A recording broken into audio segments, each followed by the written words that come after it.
Welcome to the Masters of Wellness podcast, your ultimate path to holistic health, wellness, and success. Discover the powerful fusion of Eastern wisdom and Western science, designed to balance your mind, body, and spirit. Our channel brings you holistic wellness practices, effective strategies to boost productivity, and insights on stress reduction and active aging. Join our global community and transform your life with holistic wellness. Cheers to a healthier, happier you. Hello, everyone. Welcome again to the Masters of Wellness podcast, season 2. And it's been a couple of weeks since this group of fine people has gotten together.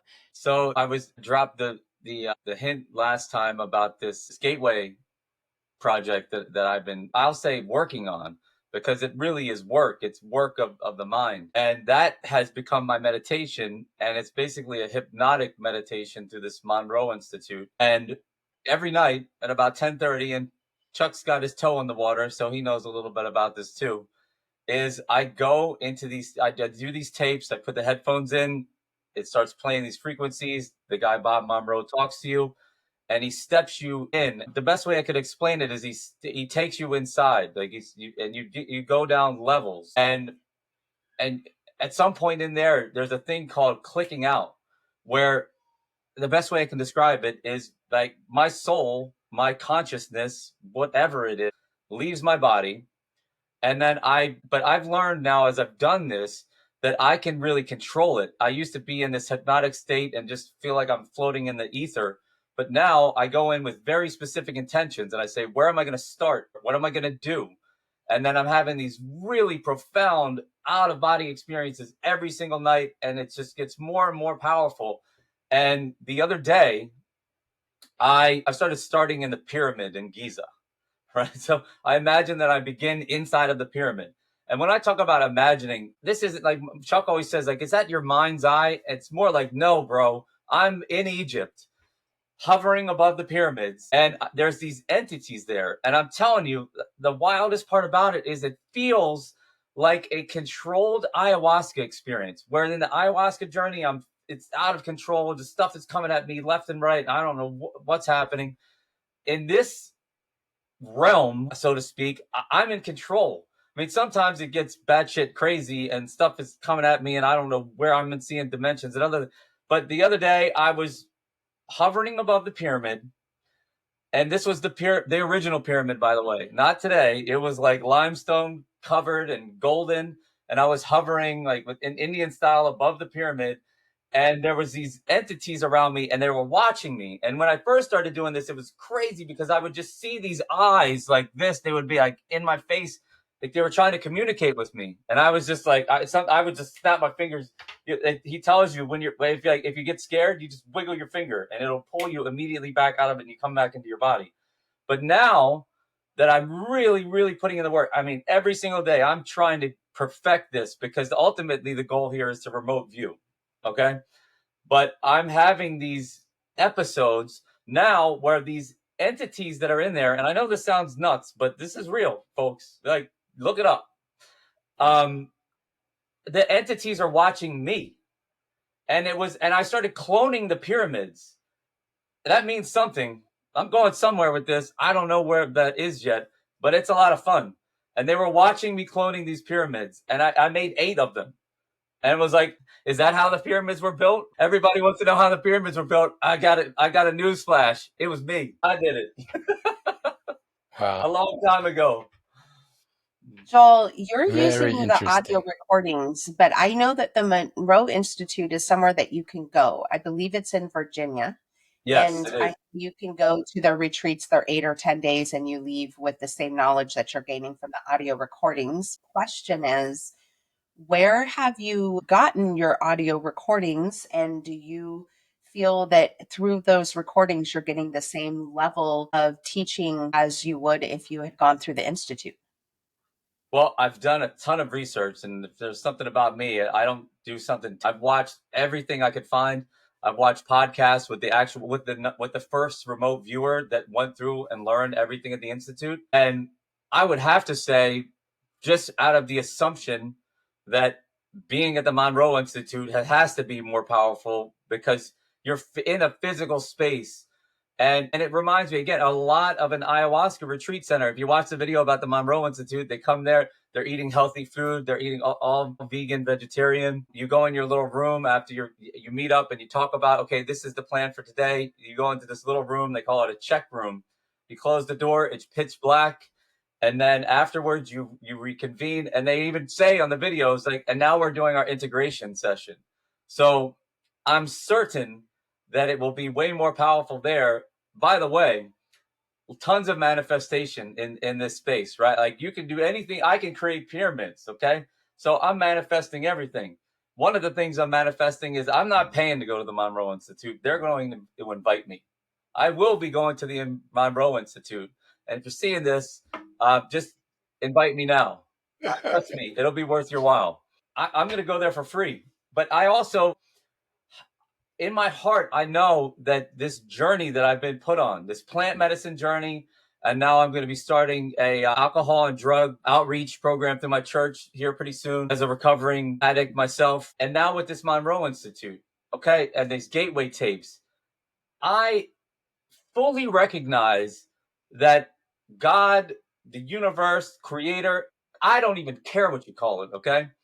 I have been selected for some specific purpose, and the synchronicities that are happening in my life are monumental. I mean, I have a doubt. Oh, I doubt God for a minute. 5 seconds later, I open up my YouTube, and a video that pops up, and it says, "How to hear God's voice and understand that He's real." Right? That's all happened to me yesterday, and I don't know if anybody has seen Severance. Have you guys seen the show Severance? Mm-hmm. Well, there's like they go in an elevator and they go down, and it's like a totally different person, right? The person's, it wipes their memories, and it's them physically, but they're in a totally different consciousness. I swear that I get this feeling that what I'm doing here in these gateways is almost like I'm talking. Imagine this, right? I'm getting the download right now. Me talking about I'm cloning these pyramids. Like, I feel like I might be cloning my consciousness in some way. No, actually, I know that that's what's happening out there. Mm. Interesting. Okay, I'm going to set the scene here. Imagine you're on a public bus, and there's a father on the bus, and he's got 3 small children. The father is sitting there looking out the window. He seems like he's checked out. He's got a lot on his mind. One of his children is kicking the back of the seat of the person in front. Another child is screaming and being very disruptive, and people are looking at the child. And the third child is out of the seat and running up and down the aisle while the bus is moving. So just for a moment, pause and think, if you were on that bus and you saw this scene happening, how would you feel? How might you react? Now, at this moment, another passenger finally had enough and was a little bit angry and said to the father, "Can you control your kids, please?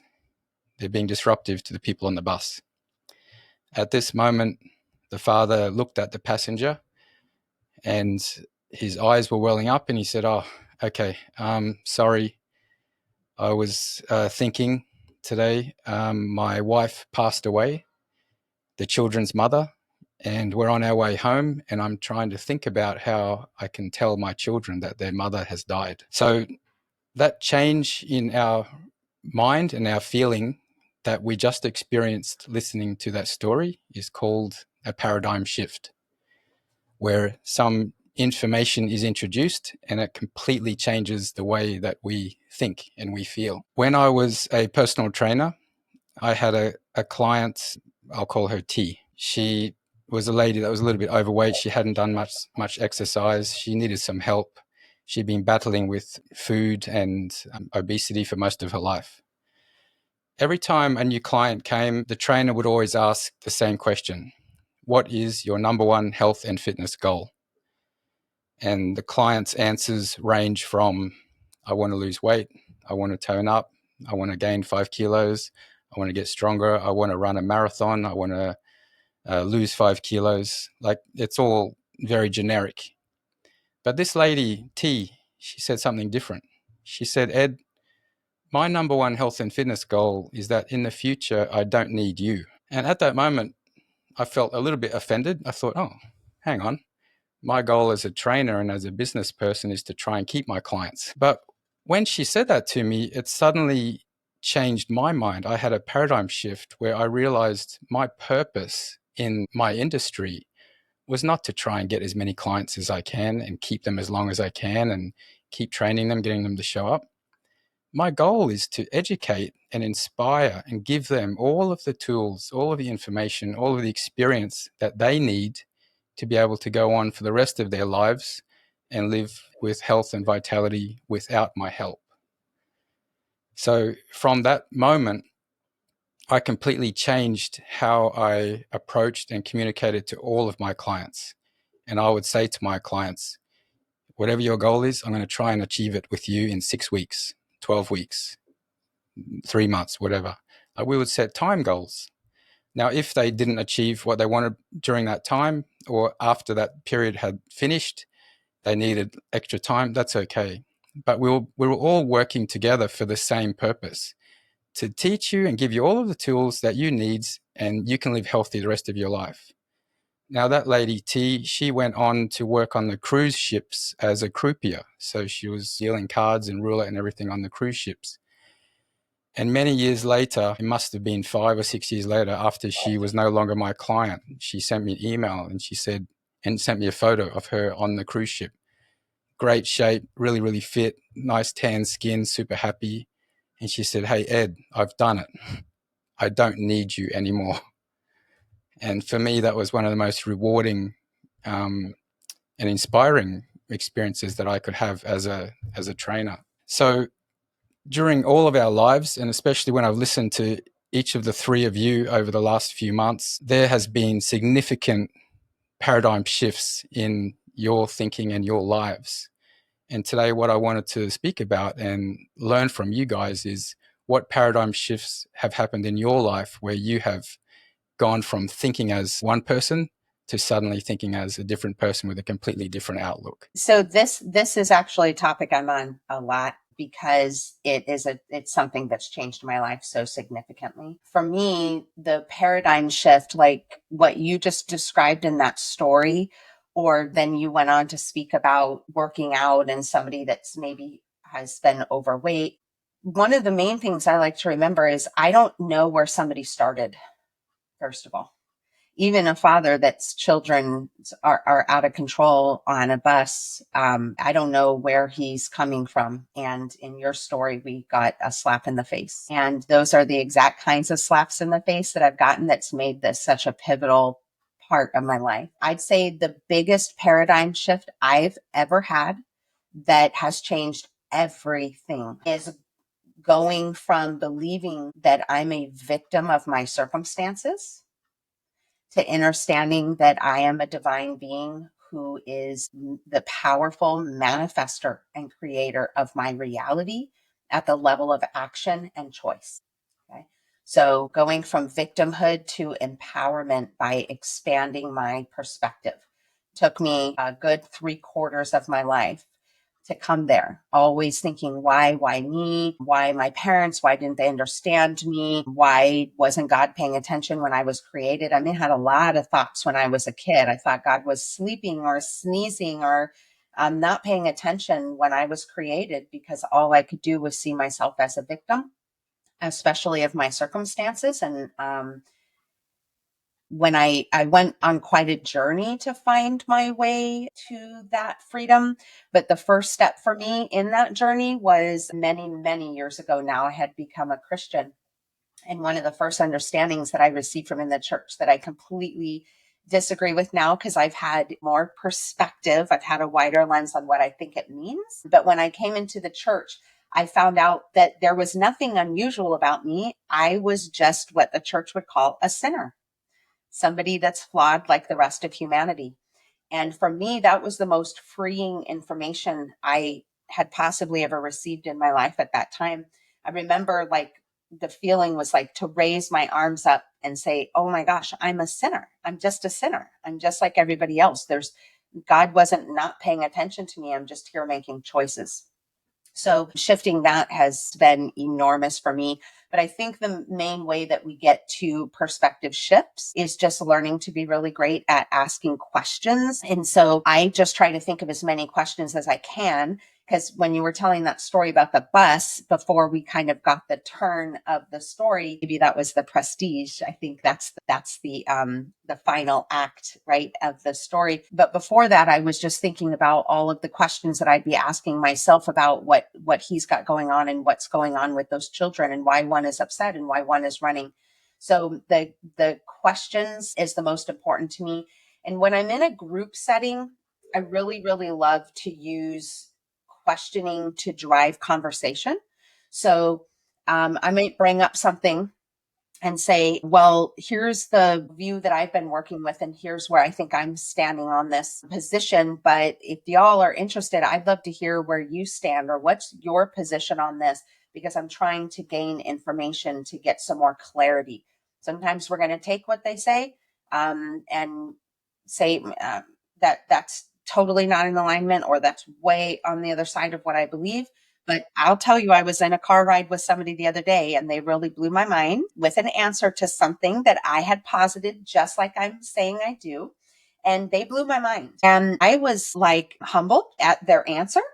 And I came home and I processed it out with my husband. And it seemed like such a great answer. And the more that we thought about it and we thought about the implications of that answer, we came back to the same conclusion that no, we don't agree. We don't really think that's the answer.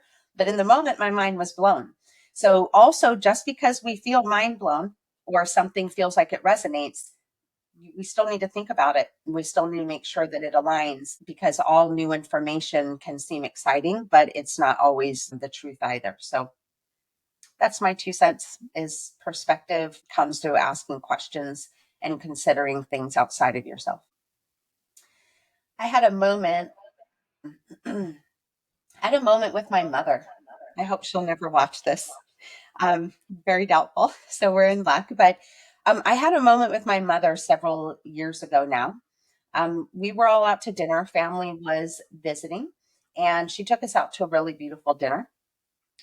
And we had had a very long weekend doing a big move. And thanks to that, I think, exhaustion, I was a little bit disconnected, and I was sitting at the head of the table, and I was enjoying a big, beautiful ribeye steak, but I was mostly just watching everything unfold. And I had this moment where I saw my mother very clearly as not somebody who hadn't raised me in a way that I agreed with, as somebody who had made choices that I would never make as a mother, all of those judgments that I had had. In a twinkling of an eye, which is as fast as Jesus says, the consciousness will shift. I saw my mother as a woman. I saw her as a woman who needs a sister, who needs a friend, who needs to be wrangled. That's something I talk about a lot. Women are in chaos, and we need to be lovingly wrangled. And the more we're not wrangled, the more chaos that we're in. And there's nothing wrong with my mother. We just all have our history. But I saw that. And from that time forward, I have understood that she is not just my mother. And that was the only lens I had before, was my mother, and why these choices. Not who has she been before she was a mother that influenced who she became, not what was her struggle as a mother and how come she made the choices that she made. I had never considered any of that. So seeing my mom as a woman instead of my mother changed everything. So now when I spend time with my mother, I always have to bring that with me, of remember, I'm going to visit a sister. I'm going to visit a girlfriend who needs to just pour out her heart and chat about all the things women want to say, and even complain about the husband or whatever it is. She's just trying to be a woman, and I'm judging her through a lens of a daughter.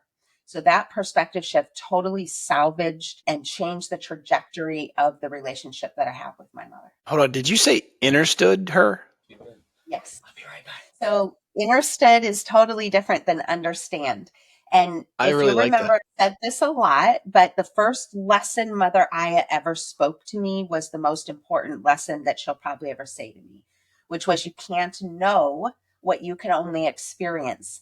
And what's interesting about these experiences that we have is a lot of times we're already connected to this information and it's really just being solidified. So I already believed in that. I didn't name it as well as she did or concisely, but I already believed that we need to understand things. How I like to put it is almost all of us are understanding. So the knowledge is over us and we're standing under it. It's outside. And we understand all kinds of things. But because you can't know what you can only experience, understanding comes through transmitting knowledge to wisdom. In fact, that's what wisdom is. Wisdom is knowledge applied. And so when we take something that we thought we understood and we actually go and experience it, we will pull it into our being and we will now understand that thing for ourselves. We've all had those moments. You don't need medicine for those moments. We've all had a moment where we thought we knew and then we actually experienced it and all of the sudden it's fully integrated. So there's a big difference between understanding and understanding. And we want to be in understanding on the things that we say that we believe or who we are. Love it. Love it. Yeah. Same. Thanks. Yeah, like the understanding, I'm shifting that. That is a paradigm shift for me right now. Like that's awesome right there. My paradigm shift memory. And look, I'm learning a lot. I maybe want to talk about some of the cat moments in my life. I'm just kidding. So man, he just wants to be on camera. So forgive this guy. So I'm really understanding that my biological DNA is not meant to have great memory. It's not Alzheimer's. It's not anything else. But I'm sitting here the whole time Carrie's talking, and I'm like, I can't think of a damn story. But the one dawned on me, and it was when I graduated college. Joel/Alex here, he was killing it. He was killing it in mortgages, and I was like, all right, I don't have to interview. I'll come hang out, and I'll do what you're doing, right? And fast forward, that didn't work out for me for many reasons, but it just wasn't aligning with who I was and what I wanted to do. It wasn't exciting like it was for him. So I found insurance. That's kind of how I tripped into it. I was like, oh, I don't have to bug my friends and family. Cool. All right, I'll do this insurance thing. And I did not realize how freaking hard it was going to be. And I was trying to become successful, trying to figure this out. Like, what am I doing with my life? I was beating my head up against the wall, making tons of cold calls all the time. And then I found this book called The Secret. So I know you all have probably read the book The Secret, which we're finding out might have actually been stolen, right, by Abraham Hicks. Well, from Abraham Hicks, right? So, Secret. but that's the secret. They stole all this information from this being, right? Yeah. But that book, man, it completely put me in a paradigm shift of understanding my family, my friends. But at the time, I did it because I'm trying to understand how can I, if I'm in ultimately control, how can I shift those thoughts, those feelings of, oh my gosh, I just did 50 cold calls and no one answered. Actually, 25 people did answer. They told me to fuck off. So, like, how do you keep moving on from there? And it just turned everything into a different mindset, a different thought. And that book, I look back on it all the time. I'm like, man, thank God I found that, because there's so many things that have happened in my life where, from the outside looking in perspective, I'm getting friends and family like, how are you always so positive? It's a choice, right? Now, obviously, life has thrown things at me that have made me get better at those reflections. And it's certainly helped me become stronger and stronger and stronger. But man, if I didn't have that foundation, can you imagine how much more turmoil my life would be in if I didn't have that 23, 24 years ago? So for me, that was a big paradigm shift of the fact that, yes, positive thinking is important, but it was more of, you have a thought, you don't like that thought, it's negative, you can easily just change that immediately to something else, because there is an alternative experience to that. You just had to start thinking about it that way. When somebody said You Are the Medicine last week, it reminded me of David Goggins. I have listened to his audio book. I cannot remember how many times. I love the way he talks. I love the way he's so raw. And I just love the way he just tells it like it is. No one is fucking coming to save you. You are 100% responsible for everything yourself. I just had like this flashback memory of when I was a baby, maybe a toddler.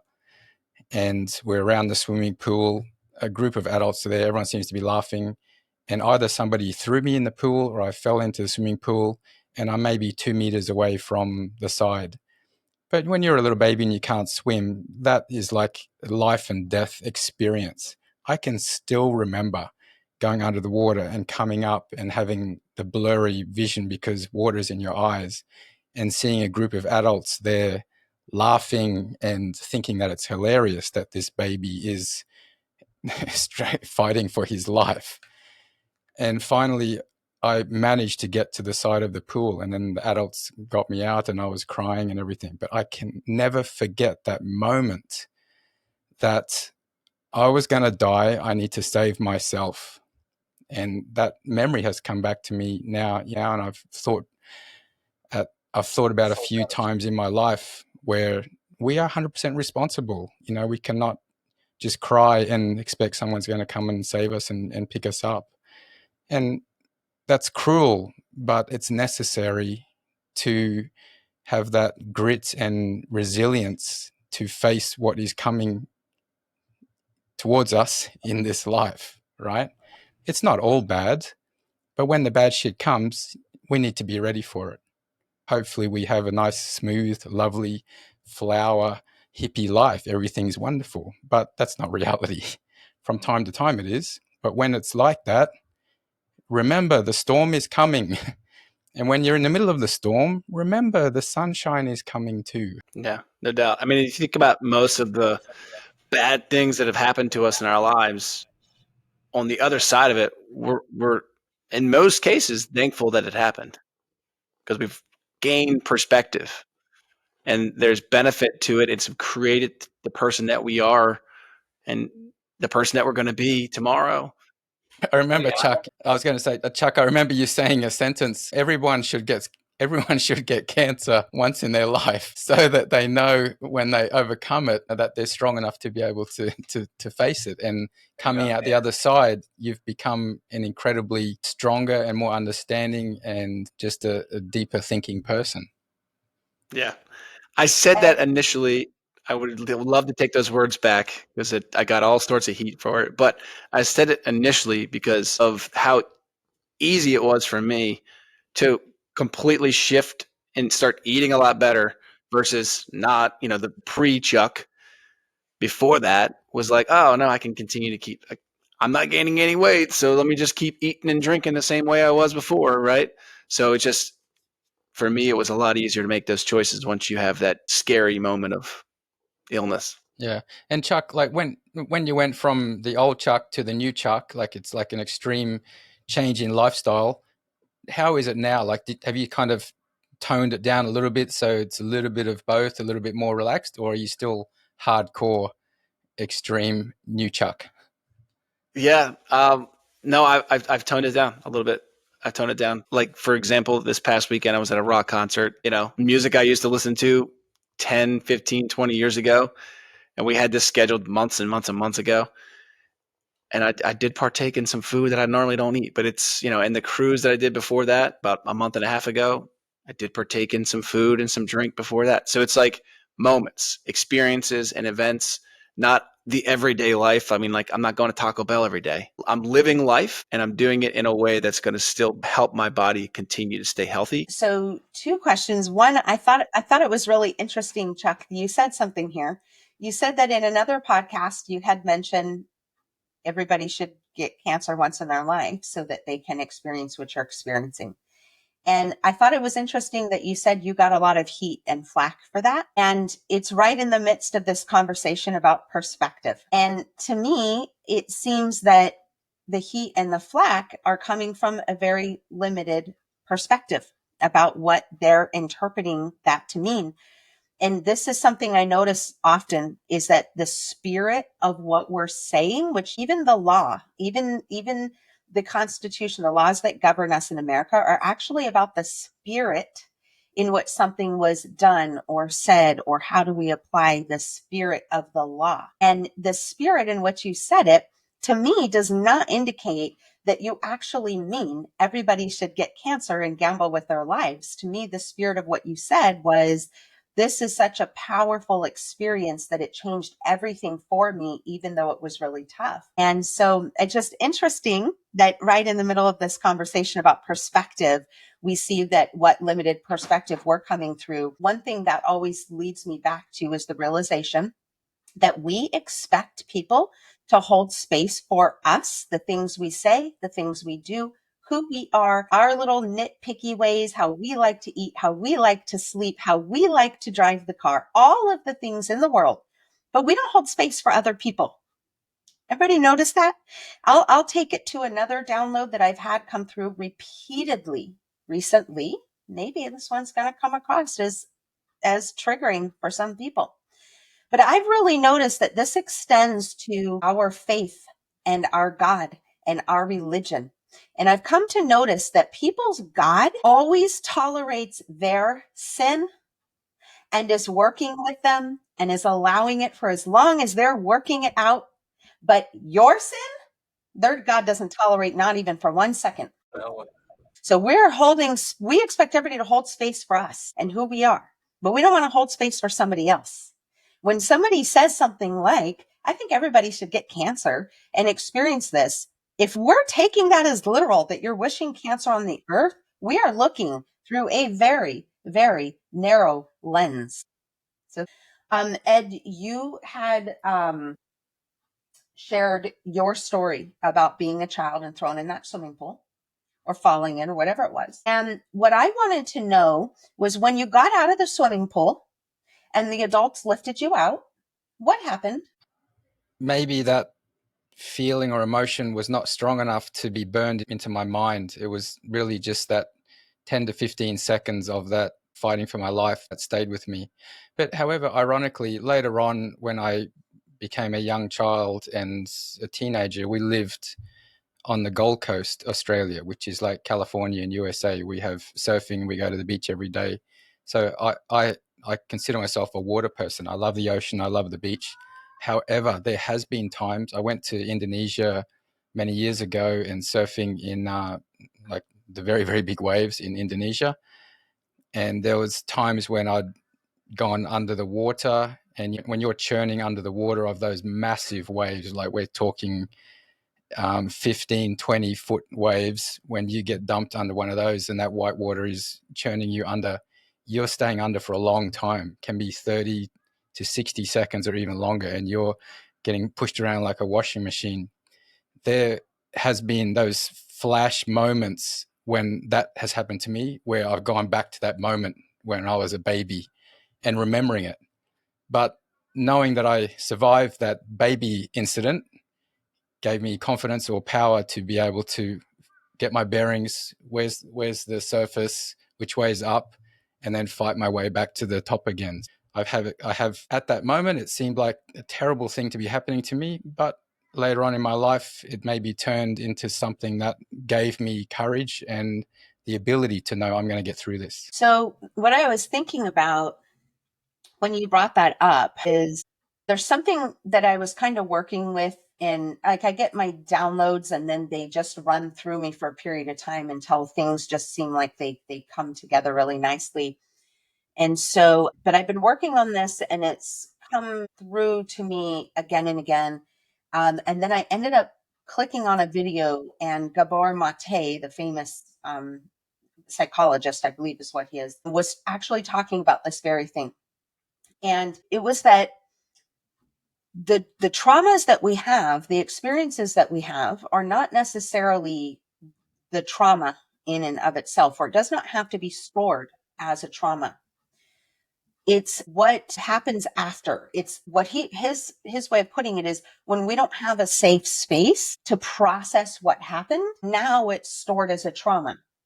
Because if you had told that story in a slightly different way, that, maybe you were like 2 or however old you were, and you didn't understand maybe why you were heaved into the pool. Maybe it was your parents, even with friends, they had this idea. They said, well, somebody told them this is the best way to help a child to safety. Or maybe they said, oh, he's never fallen in the pool. Well, you guys own a pool and he needs to know. And so you missed all of that. You're two. But what if you were in that water and all of those adults were saying, Ted, you got this, baby. Swim, swim. Remember what mama showed you? Kick your legs, swim. Maybe they didn't. Maybe they watched you struggle, but we removed the laughter. Maybe they pulled you out and mom or dad held you close and they told you, I knew you could do it. I knew you could do it. That would have shifted the entire scenario from being stored as this unprocessed trauma where as this little child we cannot understand. We create a whole story. We try to make sense of emotions. But so sometimes I don't think it's always about the thing that happens. I think it's about the thing that happens next. Right? Did it happen in a safe space or was I left in unsafety? We can't stop our child from having bicycle accidents in the street or whatever. But if we can swoop them up and comfort them at the right ages after, and then of course, knowing there's distinctions that are happening too, I'm a mother of boys. Well, at 12, 11, 12, 13, they don't need mom swooping them up anymore. That's a total violation of their manhood. It's emasculating to them, right? But when they're 5, that's what they needed more than anything. Then they also need a mother with wisdom that knows when it's time to step out, right? So the processing space and the space to integrate the things that we go through, it didn't have to be something that you wince at when you think about that memory. But because there was not maybe that nurturing on the back end, it could have shifted everything. So just the thought that was coming up, you were talking about that. We can't know. Yeah. We can't know if that would have changed it for you. But I think in the most cases, this is gonna change things for us to be able to speak about it. Well, the memory is so vague, and it's like a video playing with no sound. I can just remember a few frames of the video, right? But is what you're saying that I can go back and edit that video in my mind to add in the editing that you suggested, that there was someone hugging me when I got out and everyone's proud of me, and for them it was like such a proud moment for them to see me doing that. Are you saying I can go back and re-edit the video so then it becomes a new story? Yes, that is exactly what I'm saying. I'm actually just blown away that you went there. Yes, that is exactly what hypnotherapy does. And in hypnotherapy, we have these excellent opportunities to follow our way, these portals that we create back to memories. And instead of the memory going the way that it originally went, we have an opportunity to go in and rewrite it. And a lot of times, it's really cool because let's say even the parents weren't unsafe. The parents were never safe. Let's say we're in a situation where you never feel safe with your parents, but this thing happened. Well, in hypnotherapy, we can just say, well, Ed, what did you need? You said, I needed somebody that picked me up and held me. I'd say, okay, well, what about the man you are today? Would he be safe to pick that little boy up? Oh, yeah, he would be so safe. Okay, Ed, I want you today with the man that you are, with the safety and the wisdom that you are today. I want you to step into that scene and pick yourself up and soothe yourself. Is there anything you want to say to that little boy, Ed? You might say, yeah, I want to tell him everything's going to be okay. And you're going to have a deep love of the ocean and it's going to teach you so much. Okay, go ahead and tell him that. How does he feel? Oh, he's smiling. He feels soothed. Yeah, we can do that. I just had my latest paradigm shift right now on camera.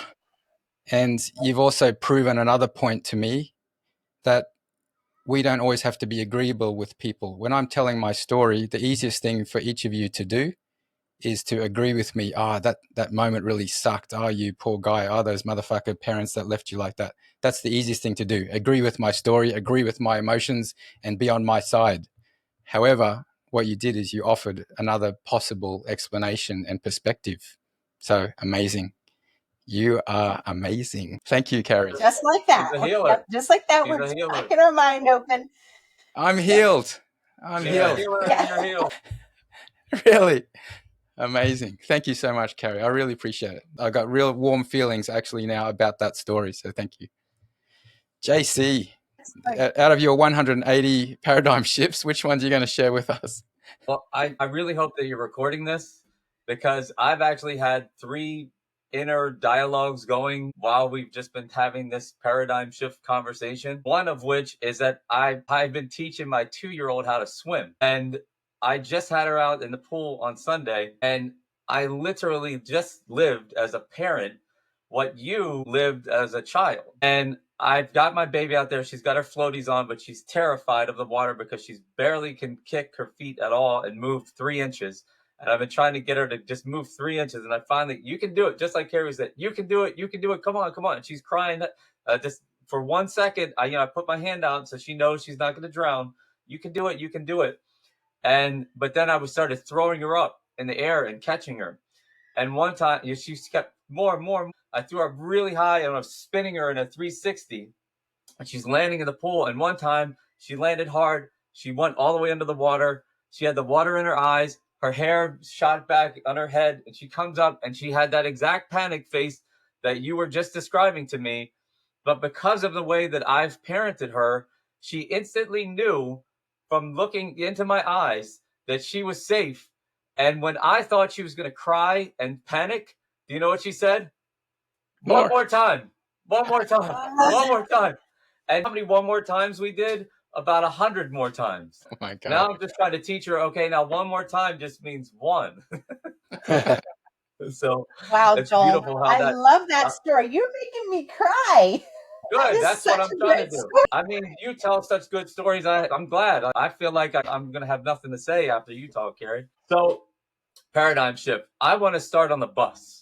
I like to start at the end sometimes. When you told that story, I recognized the existence of my paradigm shift and where I am now. And that's one thing that I've learned but a big part of my paradigm shift is that I've learned to look at myself from the outside in. Okay. Now, for me, the paradigm shift was real simple on that bus. There's 2 versions of me. There's BA, that's the before ayahuasca me, and there's AA, which is after ayahuasca, which is also kind of funny because my alcohol thing. So I love the acronym. After ayahuasca is literally A also.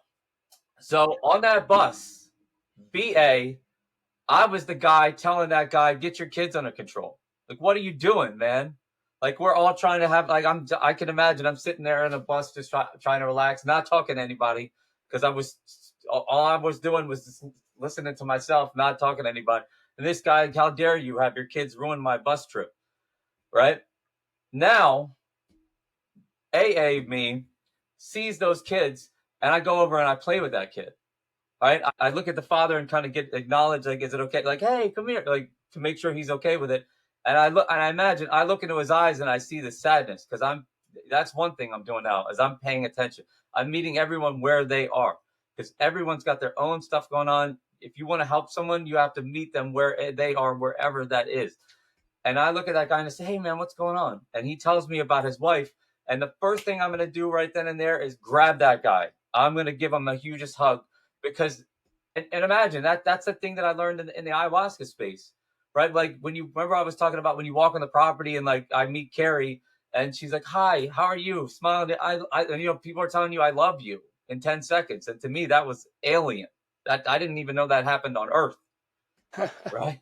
So I'm hugging that guy, and he says to me, "How my wife just died. I don't know how I'm going to tell him. I don't know how I'm going to tell my kids.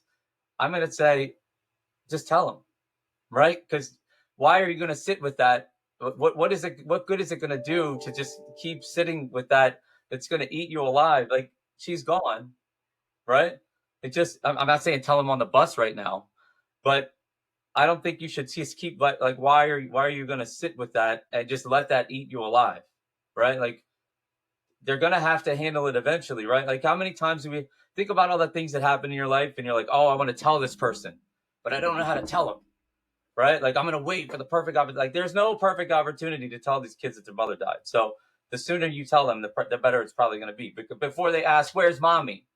And your answer is, oh, she's at the grocery store. She's never coming back. So you get the point. My paradigm shift, October first weekend, 2023. My paradigm shift was so abrupt, and I think that was what God knew that I needed. Was he tried to throw me all these paradigm shift opportunities, but they didn't land. So for me, I hit rock bottom somehow, some way. I ended up in an ayahuasca retreat. I went into it, and I had this intention. I want ayahuasca to fuck me up. I wanted to absolutely destroy me because I knew I was a mess. I knew I was broken. I knew deep down in my soul, I've always been a good person. And it's funny because I tell people, the way I tell my story, it's like I used to be a piece of shit and now I'm a really good guy.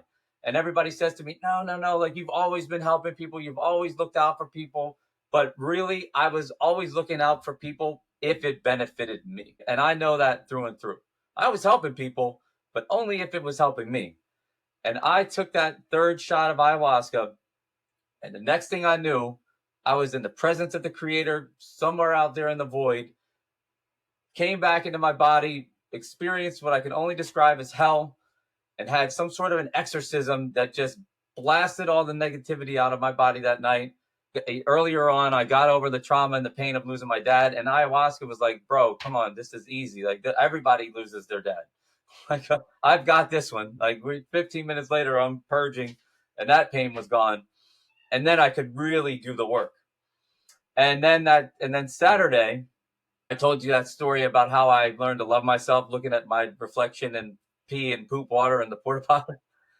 So imagine I met God Friday night. I went to hell Friday night and realized, okay, I don't want to be there anymore. Like, let's get out of here. Saturday morning, I learned to love myself. And then I came home and my life was just completely turned upside down because everything that I had been living my whole life up until that point, I mean everything inside. I don't mean everything on the outside, my family. I mean, all that was pure love. But inside of me was not pure love for myself. It was actually more along the lines of self-hate.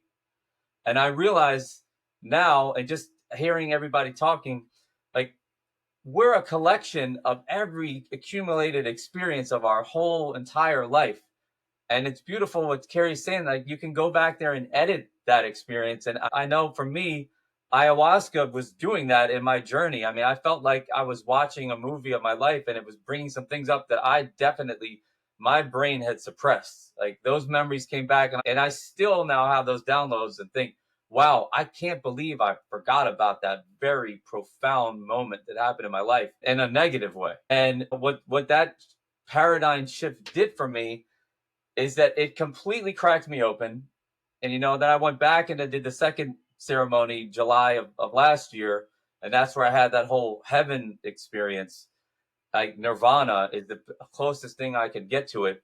And then after I came back from that, I feel like I understood, okay, like, it's time for you to do the real work.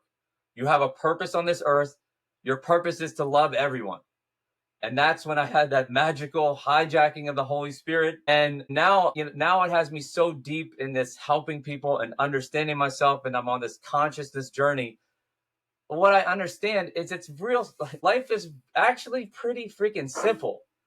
Like, it's about love. We were put here to love each other. There's so much hatred in this world, and it's gross. But all we have to do is look in the mirror and say, like, try this. Here's how I get to this point when I'm on my rants. Like, hey, viewers, like, are you not happy? Like, does this resonate with you? This, like, self-hatred or self-dislike or just not feeling comfortable in your own skin? You're capable of tricking your brain, right? Like, you're saying you could go back in time and edit that memory. Look in the mirror and smile and say, I love you. Like, start with you inside. I've heard this a few times, and I never understood it until after the love zone day at Soul Quest, is that until you learn to love yourself unconditionally, completely, you are not capable of truly loving anyone else. I genuinely believe that, because I think you're fooled if you think that you can. I mean, you can try to love other people, but I know for me, like, before I learned to love myself, all my past relationships, all my past friendships, all my past business relationships, it was all about me. But the funny paradigm shift here is that after I learned to love myself, then I understood what it was to love others. And I digress. Mm, Boom. that was good. Something that was coming up for me, um, Another perspective shift that was coming up for me this time when you were talking was we keep going back to this bus. I absolutely love, Joel, what you said about being on the bus. That's probably the same thing I would do. I want like we live in a world now. We're all from what I call the old timeline. All of us remember the old timeline. There are people that don't. My husband says the cutoff date is if you were born before or after 9/11. Okay, before, when you could take somebody to the airport, walk them all the way to the airplane and wave goodbye outside, right? Like the old timeline. And we were different. Everything was different back then. And we're a people now, we've gotten so far from who we truly are that when something is happening in the world, instead of anybody caring, stopping, helping, serving, all the words you can think up, they've got their phone out and they're filming. Yeah. Or they're texting somebody how much they hate the guy with the kids running around here. And yes, so love is where we're coming from. We want to love people. And if I love them, if I held space for them the way I need somebody to hold space for me, then I could be asking myself, why is this parent in this position? How can I be of service? Maybe they're kiddo. I'm a mom. Surely I've got a micro machine car in my purse, or I've got some snacks, or I can just go up there and say to this dad, hey, can I help you? Can I put the little one on my lap and sit next to you? Like there's something we can do. But a big perspective shift that was coming to my mind while you were speaking, Joel, is the shift that the whole time, guys, this has been in our face. It's very obvious. The original question was, if you were on public transportation, you do not get to go on public transportation and think that you have privacy, quietness, perfection, your own seat, the seat you want. You don't get any of that. It's the same on airplanes. I can go on in the internet every single day and see some middle-aged woman having a freak out because she doesn't like the ball cap a guy next to her is wearing. If you cannot handle public, you should not take public. Go rent a private jet, go rent a car. Don't go in public if you cannot handle the public. So there's a perspective shift right there. We are so selfish. Put your phones away, put your eyes on other human beings, open up your heart, and live in the community that you're in. It is not all about you. Amen. On that, guys, I got to take a quick little break. Can we pause? So Ed, with the Chandler story, we want to put it in the context of a paradigm shift, right? Yeah, from knowing about that story, just seeing you tell a story, I know that was a significant moment in your life. And for those that haven't seen the early episodes where Chuck and I used to wing it, now we've got more structure to our podcast. So season 2 is a little bit more organized. But go back to the early days. That's like the uncut versions. remember JC, the first one? We went off on all sorts of tangents. But yeah, Chuck, if you don't mind, like Chandler's story is such an incredible, beautiful story, and I'd love people to be able to hear it again. Sure. Yeah, and it in the context of a paradigm shift, I'm actually kind of drawing a blank on that because I feel like there were so many. And maybe even the first one is going back to my first paradigm shift of just thinking differently about things, turning a negative into a positive, because we tried so hard to have children for so long. And the way we had to paradigm shift that was, okay, we're meant to go through these struggles for who knows what reason, but we'll figure it out later, and go through IVF and go through the expensive process of IVF. So ultimately, so that our kids can be twins, but separated by 18 months, right? Like, not right. That's just a cool fact, right? Who knows if that was the reason. But when Chandler was born, it was just more like we were watching this movie that we were in, because he was in the NICU for 6 weeks. He was getting all sorts of blood tests, and we were just constantly at the hospital. And he looked like a normal baby, other than being 3 inches long. But 3 inches is obviously not accurate. Excuse me. 3 feet and 1 inch. So anyway, I digress. He wasn't that big. He was this big. Wow. So anyway, long story short, he was born with 60% blockage, 70% blockage in his liver bile duct. So constantly doing blood work, trying to go see doctors, because for the longest time there was not biliary atresia. It's something we don't know what it is, but it's basically the in between biliary atresia and I guess nothing else, being healthy. And I remember we lived in Baltimore at the time, and we went to see another specialist, and that person was like, I think you should call this number. You can go see what they say. And my wife called the number, had it on speakerphone, and the phone, when the automated message picked up, it was, thank you for calling the Georgetown Transplant Institute. And we were like, I just remember us just completely bawling. Like we're on hold and we're like crying. Like this doctor recommended we call this transplant place. Didn't even tell us it's a transplant place. We just was like going to see the specialist. So then that just kept the ball rolling. We thought it was going to be Chandler's going to be 10 or 15 years old and then he'll need it. Didn't even go down the path of like, what does that look like? Because we were just, we'll worry about that later. Then COVID hit. We moved down to Virginia Beach thinking we have plenty of time. And we actually got a little bit of courage because we heard about this at Georgetown, this trial that was going to happen. It's going to allow the bile ducts that weren't getting through to go through and have him live with that liver for maybe until his 20s. And as soon as we got there and the doctor saw us, we were all excited, like, all right, this is going to be great for Chandler. The doctor just looked at him and said, no, he needs a transplant. We should do it right away. And we're like, what the fuck? So it was just constant up and down roller coaster of like, you have the thoughts of, oh my God, this is terrible for my son. But then you immediately shift that over to, but it's his liver. And if there could be any organ for this to happen to, thank God it's the liver. So just completely looking at it through that lens. And then I go through the process of trying to be qualified to donate my liver to him. And man, that was a grueling process because there's a lot of tests and there's a lot of waiting. And the waiting, the magic is in the waiting. You really find out about yourself because, Joe, how many times I thought about all the drinks that we had in the past in college and after college. And I'm like, I don't want to get the denial that I cannot donate to my son because I'm immediately going to start thinking about all the shit that I did in the past that made my liver not eligible for my son. Yeah. Then I also shifted that to, but I've also worked out consistently every single week, multiple times a week since I was in high school. Thank you to the gods for bringing baseball into my life because that's what really got me interested in getting into shape. And then I constantly stayed into that because I liked it.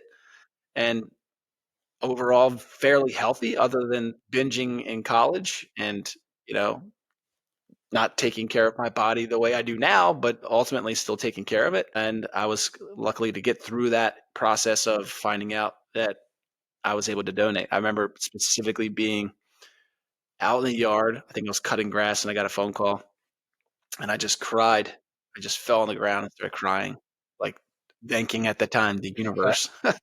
But ultimately, God, I was talking to you, like just thanking God that I could do this for him.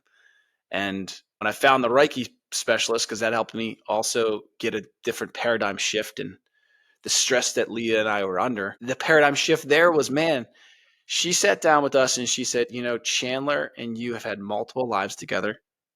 And at one point in the past, he saved your life and now it's your turn to save his life. And I was like, that's amazing. Like, thank you. Yes. I immediately felt complete relief, especially when she told me that he chose to come down. He knew in this first 7 years of life or whatever, that he knew this was going to happen. He already agreed to it.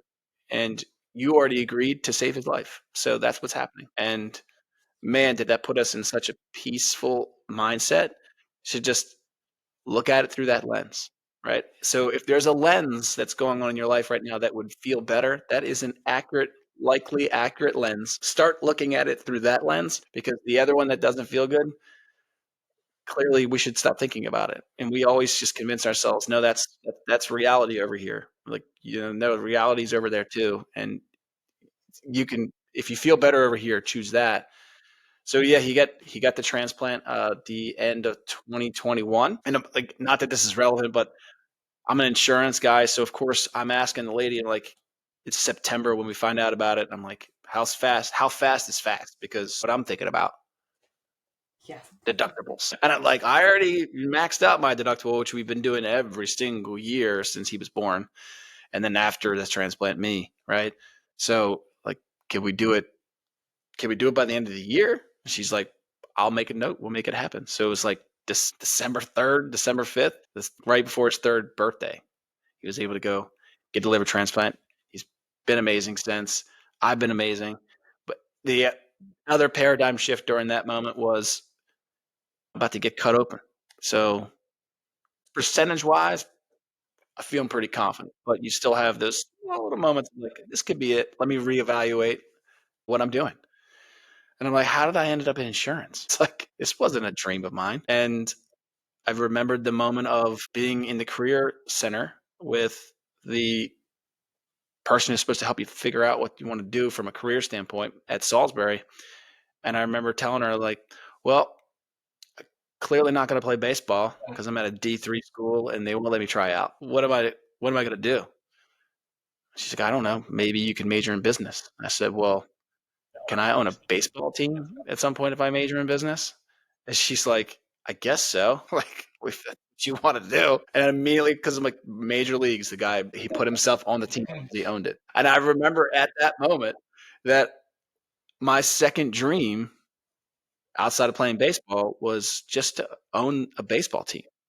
And I never thought that was actual possible reality. But then you're about to go underneath and get this major surgery done. And you're like, well, why the fuck not? Like, if I survive this, which I'm likely going to, like, why the fuck wouldn't I try it? Like, what do I have to lose? This is like one life. Go fucking try to see if you can make that happen. And that was a paradigm shift for me because then after the surgery, when things sort of calmed down, information started coming my way that I was now open to. And I found a consultant that would help me figure out how to buy and sell businesses, and the M&A version of me started. And that's how I found Studio Sweat. So yeah, yep, it was a big paradigm shift for me because I know for sure if Chandler didn't go through that, I would have been stuck in the hamster wheel of just doing insurance and doing jobs, and it's been good to me, but it's not going to help me buy a baseball team. But you'll be able to insure it. People in the building, at least. That is beautiful, Chuck. I wanted to share a quote with you from Bruce Springsteen. Because when I heard this quote, it was a paradigm shift for me. As you know, I have met the person I want to spend the rest of my life with, Livia. And Bruce Springsteen has a special on Netflix. I saw this maybe 2-3 years ago. It's called Springsteen on Broadway. I highly recommend you watch it. It's personal, it's raw. He tells some amazing stories about his life and his journey. And he sings the most incredible music, all acoustically, together with his wife as well. So when speaking about his wife, he says this: you walk alongside your chosen partner with the clock ticking, and you recognize that life is finite, that you've only got so much time. And so together, you name the things that will give your life and that time its meaning, its purpose, its fullness, its reality. This is what you build together. This is what your love consists of. This is your life, and these are the things you can hold on to when the storms come, as they will. Bruce Springsteen. When I heard that, it completely changed the way I felt about my partner, and realized this is not only for this lifetime, but for eternity. When you find the right person, don't let them go. It's beautiful. He's a poet. Yeah. Yeah, I have something to share. I have a little tool to share with our audience. This is a tool. You guys might recognize this. I got a sticker on mine so I can differentiate which is mine and which is my husband's, or one that I give out. But Is it's that a slammer? Oh, a slammer. Oh my God. Don't even get me started because I know what that means. I was like, what is she showing us a slammer for? No, you You can buy whole lots of Poms and Slammers on eBay. I'm looking to get invested. I've got boys. But no, so this is a counter, like for running. It's a tool. Pitch count. Many years ago, I had a mentor for a short time, a man named Jeff Cloud. And this was something that he taught me. And part of it was his belief around how many negative thoughts that we have every day. And we do it constantly. We do it when we're sitting and we're in judgment of the man on the bus. And we'll think one negative thought after another. Everything from, God, why won't he just get his kids to shut up, to what's wrong with him? I'm a better parent. All of those things are negative thoughts.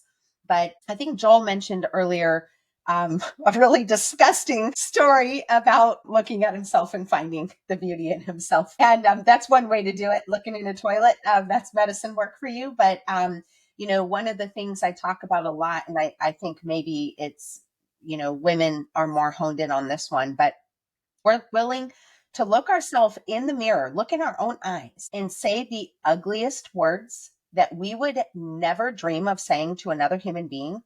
And furthermore, we wouldn't tolerate anybody speaking those words to somebody we loved. And if somebody said to our best girlfriend, "You're fat, ugly, and stupid," this is what women are saying in the mirror, I would jump down my girlfriend's throat so fast and tell her, "Don't you ever, ever, ever speak about a woman I love that way again." But yet we're willing to do it to ourselves. And so we have this problem. Not only do we really need to learn this perspective shift technique, but we have a problem with just the amount of negative thoughts. And if we can't notice the negative thoughts that are coming in, it's going to be a little bit hard to shift things. And so that's where the counter comes in. And it's a very interesting tool. You want to keep it in your pocket all day long. And you want to become an observer of your own thought life. And from the time you wake up to the time you go to bed, start to notice all the negative things. I don't care if you stub your toe and you get in a bad attitude about it. You're going to click and you're going to click and you're going to click. And when you first start this process, you will sometimes notice you will have a couple hundred clicks a day. That's how bad you are. And when you go to bed at night, you want to look at this and you want to see how many clicks that you've dealt with. And that's the opportunity before you lay your head down to start allowing yourself to go back through the day and think about what you were thinking when you were doing this clicking. Okay. And it will begin to help you to focus in on what your negative thought life is like. Is it that I just can't stop talking shit about myself? Is it that I'm in judgment constantly of other people? Is it that I always go towards the negative in any conversation? Whatever it is, it's going to start giving us an idea of how bad of a situation are we in. And as we are focused on it, we're starting to learn about what our negative talk looks like. And those are where we can get the opportunities, especially if you have a conversation with yourself before you go to sleep about what that day looked like and where you want to grow. Tomorrow, I want to be better at my self-talk and I want to see this number go down. So it's a work in process. This is not a tool of judgment and self-hatred. That's a perspective shift. You need to have a change. This is just a tool of awareness, and awareness is where we start any and all changes. First thing we have to do is become aware. So this is an awareness tool I love. I used it for a long time. I still keep it handy right here in my office because I still share it from time to time. So if that would be helpful to anybody out there, it's a great thing. These are dirt cheap. You can buy one for husband and wife for probably about $7 on Amazon. You could buy a double set and y'all can be challenging each other to see what exactly is going on in your thought life. We are not present. We are not present. And our thoughts are not even our own, y'all. It's in a shared chi field and we're just grabbing on to anything and everything. And we are the powerful manifestors of our own reality. You do not have to linger in the negative polarity thoughts. And Joel brought that up, that there are people upholding negative polarity. And I've probably said it here before. Those people are necessary. This is a plane of duality and choice. There are two poles and there's nothing we can do about that. That was something you already agreed upon when you chose to incarnate on earth. And right now where we are, the paradigm we're existing in, the poles are very far apart. And so those charges, the positive and negative charges are very far apart. And it makes us be very separate, everything is very divisive. But the universe is always breathing, contracting, and expanding. So we're in an expansion, but we are headed very quickly to a contraction, and the poles won't be so far apart. But we can just always remember that when we see somebody upholding the other end of the spectrum, they're walking in darkness and hatred, bitterness, resentment, all of those things. I can have an instant perspective shift when I remember I exist because you exist. We're upholding the poles. You don't have to be in my reality. I can sprinkle my love and light on you as I pass by, but we are on the light side. Other people are holding up the darkness. That does not have to be your world, but they do have to exist. And as long as we're in an expansion, those poles are going to look very far apart. We are going to go through a contraction, I believe, in our life. We are already at the precipice. It is already happening. People that were screaming in your face just 3 and 4 years ago in complete disrespect and obstinance to the blatant truths that were at hand. Most of those people have come to the other side of the fence just in this short time. That's right. Exactly. They've come to the other side and they're seeing what we were saying. So they're not necessarily upholding that pole forever. So it doesn't mean that we don't work on them or that we don't shine a light into darkened places, but that we also just honor this creation that we're in. And it is not all about love and light. That's absolute baloney. It simply is not. That's beautiful. Remember, as you are watching this episode, the previous episodes and the future episodes, like and subscribe. But remember, everything's about baseball. Everything. Okay? Oriole. Everything comes back to baseball. And you have a pitch count, but use the pitch count and also use every single other tool that you are going to learn from this podcast and understand that the most famous Hall of Fame baseball players fail 70% of the time. 70% of the time. And that is life. We are going to fail more than we're going to succeed. But if you get up off those failures, you observe that by the clicking that you have those negative thoughts, it's okay. Observe them. Understand that you're going to fail 70% of the time, and that will end up getting better. So understand everything's about baseball and just dwell in the failures because ultimately those failures are going to make you even better. I heard that baseball, of all of the team sports, has the thickest rule book of any team sport in the world because it's such a complex game. There's also more than one innings. If you're down, hey, you've always got a chance to get back up. If you strike out, you've still got 2 more. If you walk, then you got a chance to go slowly until you got a chance to run later. Like, there are so many amazing analogies about the game. If you've ever played baseball or watch it and find it boring, just understand there's a lot going on that you don't know, just like in life, right? There's a lot going on around you. Everybody else's life, including your life, you'll eventually understand it. And also, man, baseball is 99% mental. If I knew or had the mental fortitude and knowledge that I have now, I would have been a much better baseball player. Because as soon as I strike out, I know Hall of Fame baseball players are striking out 70% of the time. I don't care. At that time, I'm so angry that I struck out. I'm throwing my helmet, I'm throwing my bat. And that's how I felt when I was playing baseball competitively. And that would ruin the rest of my game. So yeah, there's so many analogies. And we talk all the time about fitness and working out and building muscle and all these health things, eating wise, that we can do. But remember, this is our biggest muscle. Like, we need to work that out all the time. And I feel like a broken record. I probably said it a million times already. The way that understand and perceive exercising my mind is input and output, deposits and withdrawals. If I am putting deposits into my mind bank account that are Netflix horror stories and all this content about news that's happening, if it's just negative, negative, negative, what's going to be my output? Always be negative, negative, negative, at least at a higher percentage. But if I'm inputting information that is positive, like this amazing podcast or other amazing podcasts or other content that's actually going to make you feel good or learn something, then the output will start eventually becoming more and more positive. So you I got get something to out say. what you put in. This is so good because when you started on this baseball analogy or talk, you started by saying, if you think baseball's boring, there's actually so much going on. And my instant thought, my husband was a baseball player. And when we will go to games, the most important thing for him is to keep score by hand. And when you were talking about all that was going on in the game, I was thinking, yeah, if you're bored, you should be in the stands keeping score. It will keep you very, very busy. Is it a ball? Is it a strike? How many runs? All the things that are in there. And it is, as you kept talking, my mind circled around to the very famous book called The Body Keeps the Score. And your analogy is actually perfect. Like if we're keeping score, if this is part of how we're doing it or whatever ways that we have, we're keeping score and we're paying attention to how did my words come across?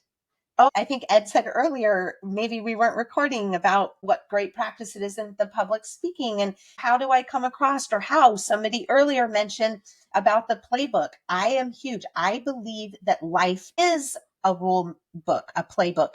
People say all the time, life and kids didn't come with a rule book, a manual. Yes, they did. Just try to bounce your energy. Go yell at somebody and see what comes back. Go talk nice to somebody, see what comes back. It is by default a manual. All you have to do is bounce your energy off of something, and what comes back to you will tell you which way to go, right? You do it with parenting with the child. One child needs a spanking and the other child's got a butt of leather. Bounce it off. What happens? Go course correct how you're doing it.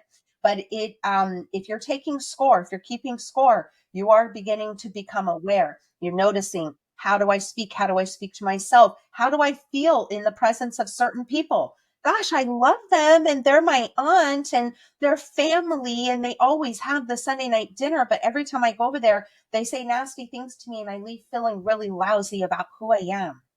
Well, do something about it. Pay attention. How do you respond to that? How can you grow from that? It's all a manual for learning. JC, your final golden nugget? Stick with baseball because I was a baseball player too. It's like step up to the plate, right? Like you're not, and here's a basketball reference, like you miss 100% of the shots that you don't take, right? There's so many sports analogies that work with life. And I really feel like now that there's so much technology and like we're always talking about people being stuck in their phones, like people are really, especially like kids are growing up thinking that that is living, right? Like put the phone down.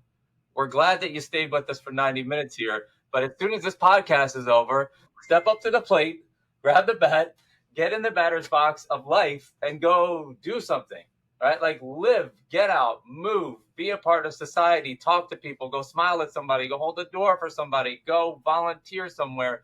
Just do something. Move your body. Your body was made to move. That's why our arms and legs flail around. You got to get out there and live. I mean, I feel like so many people are just not living anymore. And this matrix that we're living in, like I've said before, it's made to keep us sick and sad. You gotta wake up. So many people are asleep. I know people watching this, you see us, you hear what we're saying. And if what we're saying seems very strange to you, I'm pretty sure that you are one of those people that need to wake up. And I hope that you do, because we're here for you and we love you and we're just here to help and we just want to make the world a better place. And what better place to make the world a better place than out in it? Awesome. You can't even end it better than that, man. So, yeah, like the message is certainly clear. We love you guys. Go out there and move, conquer the world, and come back next week for more.